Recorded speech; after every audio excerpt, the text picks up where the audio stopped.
بسم الله الرحمن الرحيم نحمده ونصلي على رسوله الكريم أما بعد فقال الله تبارك وتعالى في شأن حبيبه إن الله وملائكته يصلون على النبي يا أيها الذين آمنوا صلوا عليه وسلموا تسليما اللهم صل على سيدنا ونبينا وحبيبنا وشفيعنا ومولانا محمد وعلى آله وأصحابه وأزواجه وأهل بيته وجميع أتباعه رضوان الله عليهم أجمعين. میرے واجب الاحترام برادران اسلام، میری بہنوں اور بچوں، السلام علیکم ورحمۃ اللہ وبرکاتہ۔ یہ ربیع الاول شریف کا مبارک مہینہ ہے۔ اس مہینے میں پوری دنیا میں مسلمان نبی علیہ الصلوۃ والسلام کا یوم پیدائش عید میلاد النبی کے نام سے، مولد النبی کے نام سے، مولود شریف کے نام سے مناتے ہیں۔ اس حوالے سے گزشتہ کئی صدیوں سے اس موضوع کو کنٹروورشل بنا دیا گیا، حالانکہ عید میلاد النبی صلی اللہ علیہ وسلم جب سے باقاعدہ ایز اے سیلیبریشن شروع ہوا ہے، مسلمانوں نے اس کو کبھی کنٹروورشل نہیں کیا، پوری دنیا کے مسلمانوں نے اس کو منایا ہے۔ یہاں تک کہ سعودی عرب میں یہ جو سعودی موجودہ حکمران ہیں، ان کی حکومت کے آنے سے پہلے سلطنت عثمانیہ کے دور میں خود مکہ شریف میں، خود مدینہ شریف میں باقاعدہ رسول پاک علیہ الصلوۃ والسلام کا جشن ولادت منایا جاتا تھا، پوری دنیا کے اندر مناتا تھا۔ اس کو کسی مکتب فکر نے کبھی بھی اس کو کنٹروورشل نہیں بنایا۔ لیکن بدقسمتی سے جب 16ویں صدی کے اندر، 14ویں صدی کے اندر اور اس کے بعد 18ویں صدی میں، 19ویں صدی میں جب یہ یورپین کروسیڈرز جو ہیں یہ مسلمان ملکوں میں جانے لگے اور انہوں نے سلطنت عثمانیہ کے تتر بتر کر دیا، انہوں نے مسلمانوں کو ملا کر مڈل ایسٹ کے اندر مسلمانوں ہی نے ان کافروں کا ساتھ دے کے اسلامی حکومت کا خاتمہ کیا ہے۔ تو یہ جب گئے ہیں عرب نیشنلزم کی بنیاد پر اور دوسرے نیشنلزم کی بنیاد پر مسلمانوں کو ڈیوائیڈ کرنے کے لیے انہوں نے کیا تھا۔ اور سعودی عرب کے اندر جو سعودی عرب بنا ہے، حجاز اور نجد اور یہ سارے عسیر اور ان سب کو ملا کر جو سعودی عرب کا ایک نیا کنٹری وجود میں آیا تھا، اس کی بنیاد اسی پر رکھی گئی تھی کہ اسلام کا چونکہ وہ مرکز ہے مدینہ اور مکہ شریف، لہٰذا اس میں اسلام کے حوالے سے ایسا کنفیوژن پیدا کر دیا جائے کہ جس کے نتیجے میں مسلمان پھر عرب نیشنلزم کو ترجیح دیں اور اسلامی یکجہتی کو پس پش ڈال دیں۔ تو اب یہ جو کروسیڈر مسلمان ملکوں میں گئے اور آلموسٹ ایک آدھ ملک کے علاوہ باقی سارے مسلمان ممالک ان کی کالونیز بن گئیں، تو انہوں نے یہ دیکھا ہے کہ مسلمان چاہے جاہل ہی صحیح ہو، پڑھا لکھا بھی نہ ہو، لیکن وہ رسول کریم علیہ الصلوۃ والسلام سے بڑا ٹوٹ کر محبت کرتا ہے اور وہ اسلام کو رسول پاک علیہ الصلوۃ والسلام کی وجہ سے دل سے چاہتا ہے۔ تو ان لوگوں نے تو عیسیٰ علیہ الصلوۃ والسلام کو خدا تو بنا لیا ہے، لیکن عیسیٰ علیہ الصلوۃ والسلام کی کسی بات پہ عمل کرنے کو تیار نہیں ہے، نہ ان سے محبت کا اظہار کرتے ہیں، بس خدا بنا لیا اور اس کے علاوہ اس سے زیادہ کچھ بھی نہیں۔ لہٰذا انہوں نے یہ دیکھا کہ اگر مسلمانوں کو دین سے الگ کرنا ہو تو سب سے اہم ترین چیز یہ ہے کہ ان کے دلوں سے نبی علیہ الصلوۃ والسلام کی محبت کو نکالا جائے۔ چنانچہ ان کروسیڈرز نے، چاہے وہ برطانوی کروسیڈرز ہوں، فرینچ ہوں، ڈچ ہوں، پورچگیز ہوں، اسپینش ہوں، یہ سارے لوگوں نے مل کر مسلمانوں کے اندر ایسے لوگوں کو پیسے دے کر، لالچ دے کر، خوف کے ذریعے مراعات دے کر انہوں نے ان کے اندر ایک ایسا علمی رجحان پیدا کیا، کتابیں لکھوائیں، تقریریں کروائیں، جن سے کسی طرح سے نبی علیہ الصلوۃ والسلام کی ذات پاک خود کنٹروورشل بن جائے۔ تو اس نتیجے کے اندر مسلمان گزشتہ 150 سال 200 سال سے ذلیل و رسوا پوری دنیا میں ہو گیا کہ جس ذات پاک کے گرد مسلمان اکٹھے ہوتے تھے وہ ذات پاک ہی کو مسلمانوں نے اب کنٹروورشل بنا دیا ہے۔ مجھے پچھلے دنوں پاکستان کے ایک بڑے مشہور عالم دین ہیں مفتی تقی عثمانی صاحب، ان کا کلپ ملا جس کو دیکھ کر مجھے بے انتہا افسوس ہو۔ مفتی تقی عثمانی صاحب ایک بڑے اچھے عالم دین ہیں، ایک مکتبہ فکر کے بڑے رہنما ہیں، وہ مفتی ہیں، مجھ سے زیادہ دین کو جانتے ہیں، لیکن ان کو اس بات کا احساس تک نہیں ہوا کہ انہوں نے کس قدر ایک بے وقوفانہ انداز سے عید میلاد النبی کو بدعت کہہ دیا اور یوم پاکستان کو انہوں نے کہا یہ بالکل صحیح ہے۔ تو یعنی ایک مفتی جس نے فقہ پڑھی ہو، جس نے اسلامک جورسڈکشن کو ماسٹر کیا ہو، جس نے حدیث پاک کو اچھی طرح سے پڑھا ہو، اور اس کو پڑھنے کے باوجود اس نے تعصب کا مظاہرہ کیا کہ میں حیران ہو گیا کہ یہ مفتی صاحب کس لحاظ سے ہیں۔ یعنی انہوں نے یہ کہا، آپ ان کی ویڈیو کلپ دیکھ لیجئے، یوٹیوب پہ موجود ہے، فیس بک پہ آ رہی ہے، روزانہ آ رہی ہے، مجھے بھی ملی ہے وہ، کہ اس میں انہوں نے یہ کہا کہ جناب ہم عید میلاد النبی اس لیے نہیں کرتے ہیں کہ رسول پاک نے حکم نہیں دیا، قرآن میں حکم نہیں دیا، صحابہ نے نہیں کیا، فلانے نے نہیں کیا، فلانے نے نہیں کیا. اور عید میلاد النبی یہ چونکہ شریعت کا حصہ بن جاتا ہے، اور شریعت میں من احدث فی امرنا ھذا فہو رد، تو وہ حدیث شریف سنا کے انہوں نے کہا بھئی یہ تو بدعت ہے، کیونکہ رسول پاک نے فرمایا دین میں کوئی اضافہ نہیں ہو سکتا. اور یوم پاکستان ہم اس لیے کرتے ہیں کہ وہ جناب اس کا دین سے کوئی تعلق نہیں ہے، وہ دنیاوی چیز ہے. تو مفتی صاحب خدا کے واسطے مجھے یہ بتائیے کہ مسلمان کا کون سا عمل ہے، دنیاوی ہو یا دینی ہو، جو شریعت کے باہر سے ہوتا ہے؟ ہم نے تو یہ پڑھایا، دین میں یہ سیکھا ہے، اور مجھے امید ہے کہ آپ نے بھی یہ پڑھا ہوگا اور سیکھا ہوگا کہ مسلمان میاں بیوی نکاح کے بعد میاں بیوی جب ہم بستری کرتے ہیں وہ اس کا بھی ثواب ملتا ہے، کیونکہ وہ حرام سے بچ جاتے ہیں. مسلمان اگر حلال روزی کماتا ہے تو یہ بھی دنیا کماتا ہے، لیکن حلال طریقے سے کمائے تو یہ بھی عبادت ہے. میں آپ سے یہ پوچھتا ہوں کہ اگر کوئی آپ سے آگے یہ مسئلہ پوچھے کہ یوم پاکستان منانا اسلام میں جائز ہے کہ ناجائز ہے، تو آپ کیا کہیں گے؟ آپ یقیناً یہ کہیں گے کہ جائز ہے. جب آپ یہ کہیں گے کہ جائز ہے تو یہ اسلامی شریعت کا اطلاق نہیں کر دیا آپ نے اس کے اوپر، تو اسلامی شریعت کے مطابق آپ نے فیصلہ نہیں کیا کہ یہ حلال ہے، یہ جائز ہے. سعودی عرب میں یوم الوطنی مناتے ہیں تو اس کو آپ یقیناً جائز کہیں گے. ہم کینیڈا ڈے مناتے ہیں، وہ جائز آپ کہیں گے. لیکن آپ نے یہ کیسے کہہ دیا کہ یہ دنیاوی لحاظ سے اس کا شریعت کے مطابق تو جائز ہے؟ اگر شریعت میں وہ حرام ہوتا تو کبھی نہ کرتے. عید میلاد النبی کے لیے یہ جواز بنانا ہے کہ رسول پاک نے نہیں کیا، صحابہ نے نہیں کیا، یہ تو ایک خود بدعتی کانسیپٹ ہے. یہ نہ اللہ کے رسول نے بتایا، نہ صحابہ نے بتایا، نہ قرآن کریم نے بتایا کہ ہر وہ کام جو رسول کریم علیہ الصلوۃ والسلام نے نہیں کیا ہے وہ ایک بدعت ہوتا ہے. نبی علیہ الصلوۃ والسلام نے، مفتی صاحب آپ جیسے گھر میں رہتے ہیں، رسول پاک ایسے گھر میں نہیں رہے. آپ جیسی سواریوں میں جاتے ہیں اور لوگوں سے استقبال کرواتے ہیں، ایسا رسول پاک نے کبھی نہیں کروایا ہے. آپ کے اوپر تو، آپ کی گاڑی پر تو گلاب کے پھولوں کے نشاور ہوتا ہے، مسجد کے اندر تک گاڑی ریڈ کارپیٹ پہ آتی ہے، وہ سب ویڈیو میں نے دیکھی ہے.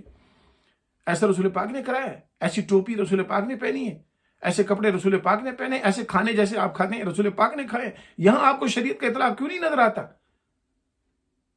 آپ نے رسول کریم علیہ الصلوۃ والسلام کی محبت کو کم کرنے کے لیے، ختم کرنے کے لیے، آپ نے رسول کریم علیہ الصلوۃ والسلام کے دن کو بدعت کہہ کر حضور کے ذکر سے لوگوں کو روکا ہے اور روکتے ہیں. جاوید غامدی صاحب ہو جائیں، ذاکر نائک صاحب ہو جائیں، اس قسم کے اور دوسرے لوگ ہو جائیں، لوگ ان کو فالو کر رہے ہیں، لوگ ان کو سن رہے ہیں، اور یہ ہر بات تو غلط نہیں کہتے ہیں، یہ تو میں بھی مانتا ہوں. لیکن جب رسول کریم علیہ الصلوۃ والسلام کی بات آتی ہے، ان لوگوں کے دل میں تنگی پیدا ہو جاتی ہے، اور یہ وہیں سے رسول کریم علیہ الصلوۃ والسلام سے ڈسکنیکٹ کرا کے اپنی ذاتوں سے لوگوں کو منسلک کرتے ہیں. آج مفتی تقی عثمانی صاحب ہوں، جاوید غامدی ہوں، ذاکر نائک ہوں، وہ انجینئر جیل میں ہوں، پتہ نہیں کون کون دنیا میں پیدا ہو رہے ہیں. یہ سب لوگ اپنے اپنے معتقد، اپنے اپنے مریدین، اپنے اپنے شاگرد، اپنا گروہ، اپنی جماعت کو طاقتور کرنا چاہتے ہیں، اور رسول کریم علیہ الصلوۃ والسلام کا نام لے کر، اسلام کا نام لے کر، قرآن کا نام لے کر، اسلام کے نام پر، رسول کے نام پر، قرآن کے نام پر رسول کریم علیہ الصلوۃ والسلام سے مسلمانوں کا تعلق توڑتے ہیں اور اس کو کمزور کرتے ہیں. یوم پاکستان کہاں سے جائز ہو گیا؟ اگر عید میلاد النبی بدعت ہے تو یوم پاکستان بھی بدعت ہے، کیونکہ اسلام میں کوئی چیز ایسی نہیں ہے کہ دنیا سے، یہ دنیا کا معاملہ ہے. ہم تو یہ کہتے ہیں ربنا آتنا فی الدنیا حسنہ وفی الآخرۃ حسنہ. ہماری دنیا بھی اللہ کے حکم کے تحت اور ہمارا دین بھی اللہ کے حکم کے تحت. اللہ نے فرمایا یا ایھا الذین آمنوا ادخلوا فی السلم کافہ، اے ایمان والو پورے کے پورے داخل ہو جاؤ. تو یوم پاکستان مناتے وقت ہم اسلام میں نہیں ہوتے؟ اس پر اسلام نہیں اطلاق ہوتا اس وقت؟ بالکل ہوتا.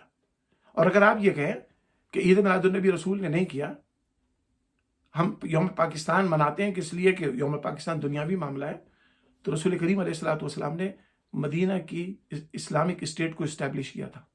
نبی علیہ الصلوۃ والسلام اس کے بانی ہیں، نبی علیہ الصلوۃ والسلام اس کے پریزیڈنٹ ہیں، نبی علیہ الصلوۃ والسلام اس کے گورنر جنرل ہیں، نبی علیہ الصلوۃ والسلام اس کے پرائم منسٹر ہیں، نبی علیہ الصلوۃ والسلام اس کے کمانڈر ان چیف ہیں. تو نبی علیہ الصلوۃ والسلام نے بھی مدینے کا ایک منا لیتے، انڈیپینڈنس ڈے مناتے، انہوں نے تو نہیں منایا. تو وہاں سے آپ کو یہ نظر نہیں آئے کہ حضور نے تو اسلامی حکومت جس کی بنیاد حضور نے رکھی ہے، جس کے بانی حضور ہیں، حضور نے اس کا یوم انڈیپینڈنس ڈے یا اس کے قائم ہونے کا ڈے، فاؤنڈنگ ڈے نہیں منایا ہے. لیکن یوم پاکستان آپ مناتے ہیں. آپ لوگوں کو کیوں رسول پاک علیہ الصلوۃ والسلام، آپ لوگوں کو رسول کریم علیہ الصلوۃ والسلام کے ذکر سے کیوں روکتے ہیں؟ میرے بھائی اور میری بہنوں، دیکھیے آج جس طرح سے مسلمانوں کے اندر جن لوگوں کو پلانٹ کیا جا رہا ہے، یا تو یہ پلانٹڈ ہیں، ان کو باہر سے پیسے ملتے ہیں اور ان کو دوسرے ممالک سے پیسے ملتے ہیں، یا پھر انہوں نے اپنا اقتدار، اپنا کنٹرول لوگوں میں بڑھانے کے لیے ایسی ایسی نئی باتیں لے کے آ رہے ہیں جس کے نتیجے میں لگے ہاں بھائی یہ تو انہوں نے نئی بات کہی ہے جو کسی مولوی صاحب نے نہیں کی، جیسے وہ انجینئر جیل میں کہتا ہے خبیث۔ تو اس قسم کے لوگوں کو یاد رکھیے، خبیث کہنا اس لیے ضروری ہے کہ یہ خباثت پھیلا رہے ہیں، یہ مسلمانوں کو تقسیم کر رہے ہیں، یہ مسلمانوں میں انتشار پیدا کر رہے ہیں۔ پگڑی پہن کر، ٹوپی پہن کر، داڑھی رکھ کر یہ لوگ لگتے ہیں بڑے بڑے عالم، اور وہ کتابیں اتنی ساری رکھ لیتے ہیں اور ایسی ایسی غلط حدیثیں اور ان کے قرآن کریم کی غلط تعویل کرتے ہیں، ترجمے کرتے ہیں۔ اب عام آدمی کے پاس اتنا ٹائم تھوڑی ہے کہ وہ ساری جا کے چیزیں چیک کرے۔ میں آپ سے عرض کرتا ہوں، جس طرح سے یوم پاکستان جائز ہے، اسی طرح سے میلاد النبی صلی اللہ علیہ وسلم بھی جائز ہے۔ بلکہ میں کہوں گا کہ میلاد النبی صلی اللہ علیہ وسلم کرنے کی جتنی زیادہ ضرورت اس وقت مسلمانوں کو شاید کبھی ہو۔ میں ایک غیر مسلم ملک میں رہتا ہوں، یہاں پر ہم عید میلاد النبی جب کرتے ہیں نا، تو میں آپ کو یہ بتا دوں، تقی عثمانی صاحب، غامدی صاحب، آپ لوگ بڑے دنیا دار بھی بنتے ہیں اور دین پر بڑا عبور رکھنے کے دعوے کرتے ہیں، آپ کو ذرا سا بھی اندازہ نہیں ہے کہ عید میلاد النبی کے موقع پر ہم کتنی الحمدللہ اس ملک کے اندر غیر مسلموں کے اندر نبی علیہ الصلوۃ والسلام کے بارے میں، قرآن کریم کے بارے میں، دین اسلام کے بارے میں، مسلمان امت کے مسائل کے بارے میں اس ملک کے اندر ہم اتنی آگہی اور اویئرنیس پیدا کرتے ہیں۔ ہم بتیاں لگا لیتے ہیں تو لوگ آگے پوچھتے ہیں جناب why are you have this lighting here? ہم ان کو بتاتے ہیں کہ ہمارے نبی کا یوم پیدائش ہے، پھر ان کو حضور کے بتانے کا موقع مل جاتا ہے۔ سب کو پتہ ہے کہ مسلمان نماز پڑھتا ہے، سب کو پتہ ہے کہ 5 وقت کی نماز پڑھتا ہے، سب کو پتہ ہے کہ مسلمان شراب نہیں پیتا ہے، سب کو پتہ ہے کہ مسلمان زنا نہیں کرتا ہے، سب کو پتہ ہے کہ مسلمان کے دین میں، اسلام کے اندر جھوٹ بولنا، غیبت کرنا اور دھوکہ فراڈ کرنا یہ منع ہے، سب کو پتہ ہے۔ لیکن لوگوں کو پتہ کیا نہیں ہے کہ حضور اکرم علیہ الصلوۃ والسلام کی ہم اتباع کیوں کرتے ہیں۔ ہم تو یہ کہتے ہیں عید میلاد النبی کا موقع ہو، یا پورے سال الحمدللہ ہم کہتے ہیں عید میلاد النبی اس دنیا کے اندر ایک سسٹم بن چکا ہے حضرات محترم، کہ اب کسی ایک اوکیجن کے اوپر لوگ اس چیز کو یاد کراتے ہیں، ری انفورس کرتے ہیں، اس کے بارے میں اویئرنیس پیدا کرتے ہیں۔ یہ لوگوں نے مدر ڈے، فادر ڈے بنا لیا ہے۔ ہم تو مدر ڈے، فادر ڈے ہر روز مناتے ہیں، لیکن اس دن یہ لوگ اس لیے بھی مناتے ہیں، اور اس میں کوئی مذائقہ بھی نہیں ہے، کہ جس میں اگر کسی بچے نے، کسی بچی نے اپنے ماں باپ کو پورے سال پریشان کیا ہے، اس کو کم از کم احساس ہو جائے کہ آج وہ اپنے ماں کو دیکھ تو لے، اور اس دن ہو سکتا ہے کہ وہ چینج ہو جائے اور آئندہ اپنے ماں باپ کے ساتھ حسن سلوک کرے۔ پوری دنیا میں، یعنی وہ لوگ جو میلاد شریف کی مخالفت کرتے ہیں، اپنے بچوں کی برتھ ڈے تو منا رہے ہوتے ہیں، اس وقت یہ نہیں پوچھتے کہ جناب شریعت میں اس کی اجازت ہے کہ نہیں۔ تقی عثمانی صاحب اتنے بڑے تبلیغی اجتماعات کرتے ہیں، مجھے یہ بتائیے پوری دنیا کا تبلیغی اجتماع کس صحابی نے کیا ہے؟ مسلمانوں کے اندر ورلڈ وائڈ اجتماع اگر ہے تو وہ صرف حج ہے۔ آج پاکستان میں، بنگلہ دیش میں، ہمارے کینیڈا میں بھی یہاں لوگ کرتے ہیں، پوری دنیا میں لوگ کرتے ہیں، تبلیغ کے نام پر مختلف شہروں سے لوگوں کو اکٹھا کرتے ہیں۔ اچھی بات ہے، بری بات نہیں ہے، میں تو اس کو مخالف نہیں ہوں، لیکن یہ کسی صحابی نے نہیں کیا، تو آپ ان کاموں کو تو بدعت نہیں کہتے۔ میلاد شریف میں کو آپ بدعت کہتے ہیں۔ میلاد شریف میں ہوتا کیا؟ وہی ہوتا ہے جو تبلیغ کی اجتماع میں ہوتا ہے۔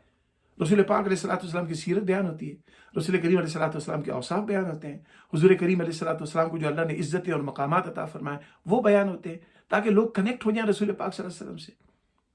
میں یہ کہتا ہوں کہ 12 ربیع الاول کو نہیں، روز کو میلاد شریف کریں۔ اور ہم جو چراغاں کرتے ہیں وہ اس لیے نہیں کرتے کہ شو آف ہو۔ اچھا، لوگ بعض اوقات کہتے ہیں جناب اتنا پیسہ انہوں نے خرچ کر دیا، کسی بچی کی شادی پہ لگا دیتے۔ انہوں نے اپنے بچے کی شادی کی تھی اور اس پہ جو ہزاروں روپے اور ڈالر خرچ کیے تھے، اس وقت انہیں غریب بچے یاد نہیں آئے تھے؟ شرم کرتے ہیں یہ لوگ، شرم نہیں کرتے کہ رسول پاک صلی اللہ علیہ وسلم کی بات آ جائے تو ان کو وہاں پر بڑی کفایت شعری یاد آ جاتی ہے اور وہاں اسراف نظر آتا ہے، اور اپنے سارے کرتوت بڑے بڑے مکانات میں رہتے ہیں۔ ان کے گھر جا کے دیکھیے، رسول پاک ایسے گھروں میں رہے۔ رسول پاک صلی اللہ علیہ وسلم چاہتے تو بہت امیر ہو سکتے تھے، پوری دنیا کی دولت آپ کے قدموں کے نیچے آ سکتی تھی، لیکن نبی علیہ الصلوۃ والسلام نے دولت پسند نہیں کی۔ تو آپ کیسے پسند کرتے ہیں دولت؟ آپ کیسے بڑے گھروں میں رہتے ہیں؟ اور پھر جب بات آ جائے رسول پاک کے میلاد شریف کی، فوراً وہ بدعت ہو گیا کیوں حضور نے نہیں کیا۔ یہ شریعت کا اصول ہی نہیں ہے کہ جو کام حضور نے نہیں کیا وہ ہاں بدعت وہ ہے، من احدث فی امرنا ھذا۔ جو چیز رسول کریم علیہ الصلوۃ والسلام نے حدث کہی ہے، حدث means a new concept, a new belief, اس کی ایک مستحب عمل کی شکل تبدیل ہو سکتی ہے، فرض کی شکل تبدیل نہیں ہو سکتی، سنتوں کی شکل تبدیل نہیں ہو سکتی، ان میں نہ اضافہ ہو سکتا ہے نہ اس کو گھٹایا جا سکتا ہے، بالکل صحیح بات ہے، لیکن مستحب اس کی شکل تبدیل ہو سکتی ہے۔ عید میلاد النبی مستحب عمل ہے، آپ اس کو 12 ربیع الاول کو کریں، 11 کو کریں، رجب میں کریں، رمضان میں کریں، ہر روز رسول کریم علیہ الصلوۃ والسلام کا ذکر خیر کریں۔ دیکھیں، اگر 12 ربیع الاول کو نبی صلی اللہ علیہ وسلم کا یوم ولادت منانا قرآن میں ہوتا کہ بھئی اس کو نہیں مناؤ، پھر تو کوئی مناتا تو غلط بات تھی۔ رسول پاک نے اگر منع کیا ہوتا کہ نہیں کرنا ہے بھئی یہ تو پھر نہیں کیا۔ اب حضور نے نہیں کیا ایک عمل، وہ کیسے دین کی اساس اس طرح سے بن جائے گا کہ حضور پاک نے ایسے کھانے نہیں کھائے، آپ کیوں کھا رہے ہیں بھائی؟ بریانی کھائی حضور نے، بہاری کباب کھائے، آپ جو مرغن غذائیں کھاتے ہیں حضور نے کھائی ہیں ایسی غذائیں، کیوں کھاتے ہیں آپ؟ وہاں آپ کو شریعت کا اصول اطلاق نہیں ہوتا ہے، اس لیے کہ وہاں آپ کو لذت آتی ہے، آپ کا نفس موٹا ہوتا ہے۔ لوگوں کی دعوتوں میں آپ جاتے ہیں، سینکڑوں ڈالر، سینکڑوں ریال، سینکڑوں روپیز اس پہ خرچ ہو جاتے ہیں، آپ نے کبھی ان کو روکا ہے کہ اتنی بڑی دعوتیں نہ کرو؟ آپ کے استقبالوں کے اوپر اتنے پیسے خرچ ہوتے ہیں، آپ نے اتنی بڑی یونیورسٹیاں بنائی ہوئی ہیں، دارالعلوم بنائے ہوئے ہیں، رسول پاک علیہ الصلوۃ والسلام نے اس طرح سے بنائے۔ رسول پاک علیہ الصلوۃ والسلام کی بھی یونیورسٹی تھی، اصحاب صفہ اس کے اسٹوڈنٹ تھے، لیکن وہ مڈ کا فرش تھا، چٹائیوں پر بیٹھتے تھے۔ آپ تو چٹائی پہ بیٹھ جائیں گے تو آپ کو 5 منٹ کے بعد آپ کو تو ٹانگوں میں درد شروع ہو جائے گا۔ حضرات محترم، سمجھیے اس سازش کو کہ یہ لوگ اسلام کے نام پر، قرآن کے نام پر داڑیاں رکھ کر، پگڑیاں پہن کر، جبہ و دستار پہن کر، قرآن اور دوسری اسلامی کتابیں اپنے سامنے رکھ کر لوگوں کو سوائے اس کے اسلام کے نام پر اسلام سے دور کرنے کے لیے کچھ نہیں کر رہے۔ انہی لوگوں نے فرقہ واریت پیدا کی ہے، انہی لوگوں نے مسلمانوں کو تقسیم کیا ہے، یہی لوگ مسلمانوں کی ذلت اور رسوائی کا باعث بنے ہوئے ہیں۔ ان سے بچیے۔ عید میلاد النبی مستحب ہے، اس کو جس شکل میں چاہیں آپ کر سکتے ہیں، ایز لانگ ایز کہ اس شکل کی شریعت میں ممانعت نہ ہو۔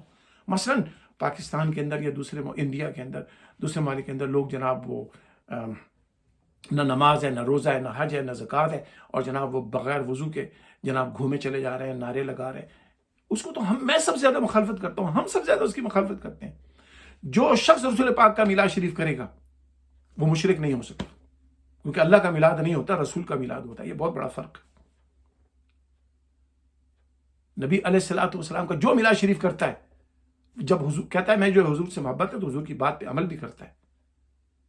حضرات محترم، رسول کریم علیہ الصلوۃ والسلام کی محبت کو واپس لائیے تو پھر اطاعت میں بھی مزہ آئے گا، ورنہ عبداللہ بن ابی بھی اور ان جیسے سینکڑوں منافق بھی رسول پاک کی اطاعت کرتے تھے، نمازیں پڑھتے تھے، حضور کے اجتماع میں جاتے تھے، جمعے کے خطبہ سنتے تھے، جہاد میں بھی جاتے تھے، پیچھے پیچھے رہتے تھے، زکوٰۃ بھی دیتے تھے، لیکن بادل ناخواستہ دیتے تھے، جبرن طوعاً و کرہن دیتے تھے، سب کام کرتے تھے، لیکن نبی صلی اللہ علیہ وسلم کی محبت نہیں تھی ان کے دلوں میں۔ اللہ نے ان کے لیے دوہرا عذاب قرآن میں بیان کیا ہے۔ آپ خدارا اس سازش کا شکار نہ ہوں، اپنے نبی سے ٹوٹ کر محبت کریں، عید میلاد النبی صلی اللہ علیہ وسلم منائیں، دڑا دھڑ منائیں، اور جو اس کو شرک و بدعت کہے اس کے لیے دعا کریں کہ اللہ تعالیٰ اس کو عقل عطا فرمائے، ایمان عطا فرمائے، اسلام عطا فرمائے، اور اللہ تعالیٰ ان کے شر سے امت کو محفوظ رکھے۔ میری بہنوں، میرے بھائیوں، میرے بچوں، رسول کریم علیہ الصلوۃ والسلام کو سے واپس جڑنا چاہیے۔ لیٹس گو بیک ٹو رسول اللہ صلی اللہ علیہ وسلم۔ ان مولویوں نے ہمیں ڈیوائیڈ کر دیا ہے، ان مفتیوں نے ہمیں ڈیوائیڈ کر دیا ہے، ہمیں فرقوں میں بانٹ دیا ہے۔ ہمیں جوڑنے والی شخصیت صرف رسول اللہ صلی اللہ علیہ وسلم۔ حضور کی آل پاک، حضور کے اصحاب پاک، ان سے محبت کریں، اولیاء کرام سے محبت کریں، نیک اور صالح لوگوں سے وابستہ ہو جائیں۔ یا ایھا الذین آمنوا اتقوا اللہ وکونوا مع الصادقین، سچے لوگوں کے ساتھ ہو جائیں۔ یہ جو قرآن کے غلط ترجمے کر کے، قرآن کریم کی غلط تعویل کر کے، تفسیر کر کے اپنا ہڈن ایجنڈا اور اسلام سے دوری، اسلام کے نام پر کرنے والے لوگوں سے اللہ کے واسطے دور ہو جائے۔ اللہ تعالیٰ ہمیں رسول پاک کی سچی محبت عطا فرمائے، اللہ تعالیٰ ہمیں ایمان پر زندہ رکھے، ایمان پر ہمارا خاتمہ فرمائے، اور قیامت کے دن آقا علیہ الصلوۃ والسلام کی شفاعت کبریٰ نصیب فرمائے، اور حضور کے قدموں میں جنت میں جگہ عطا فرمائے۔ وصلی اللہ تعالیٰ علی حبیبہ محمد وآلہ واصحابہ واہل بیتہ اجمعین۔ برحمتک یا ارحم